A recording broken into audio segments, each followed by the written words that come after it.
I'm gonna die alone, and I feel fine. Tell us, what's the inspiration for this title? Well, I was inspired by a lot of people I know who died alone, and I think that because I hear that all the time.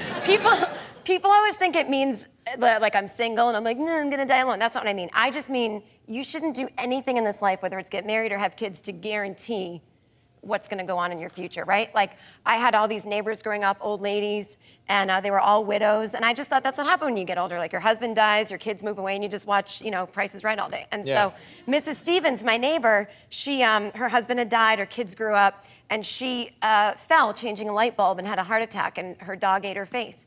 And I think that, no, but you're gonna love this. Her dog, Mimi. What do you mean you're gonna love this? What? Because it's How does this story get better?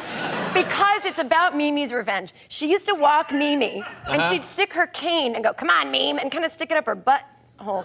And Mimi would be like, "Arr, arr." And so I feel like when Mrs. Stevens died, Mimi was like, "That's it, I'm going for the face." And then she got, so I feel like, whatever, but here's my point. Yeah. So Mimi was like, "Oh, now the tables have turned, woof, woof." I'm like that every day here. I'm just sitting here looking at his face. Boy. Like a big ham. Yeah.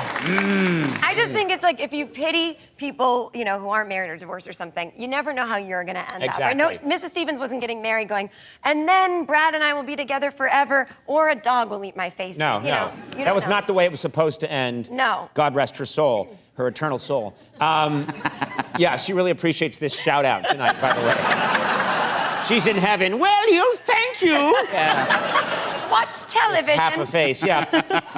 Now, the title implies that you are not going to have kids. You don't think you're going to have kids? Well, I definitely know I don't want to, and I'm not good with kids because, like, I babysat. Like, I'm not a monster. I've interacted with children, but I don't know how to talk to them. Like, I don't know what to say when I babysat this kid who said, Jen. How long ago was this, by the way? I was 14. Okay. So it was a long time ago. Yeah. Like 3 or 4 years. 3 or 4 years ago. Yeah. And he goes, Jen, is there a God? And I go, oh, I don't know. And he goes, well, I thought adults had all the answers. And I go, and he goes, is murder real? And I go, what do you mean murder? He goes, stabbing people and killing them. Is that gonna happen to me? I go, oh no. I go, murder's not real. Where did you see about murder? He said on TV. I go, that's all made up because there's no such thing as murder in real life. I go, nope. And I'm like, I nailed this. And I shut the light off. And then the next day I got a call from his mother. And she said, our son was standing in our bedroom with a knife saying, Jen said murder isn't real. Can I stab you and see if you bleed? Okay, now, first of all, I'm gonna say, this is, you decide for yourselves.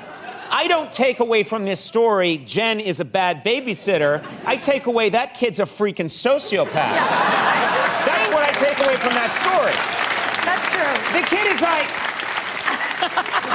Jen, is there a God? Yeah. Is murder real? One doesn't follow the other. Forget Santa Claus and the Easter Bunny. He's right to murder. Yeah. I never thought about it that way. I still don't want one, though, because you could get a murderer. You don't know what you're going to pop out. Right. Okay, well, you've got I feel like I've really brought the audience to life. No, it's important. Life with We knew from the title. If you get a murderer, though, it's your murderer. Yeah. That's true, and I will love him. Whose murderer are you? Murderer are you there? I'm your murderer, Mummy. Right.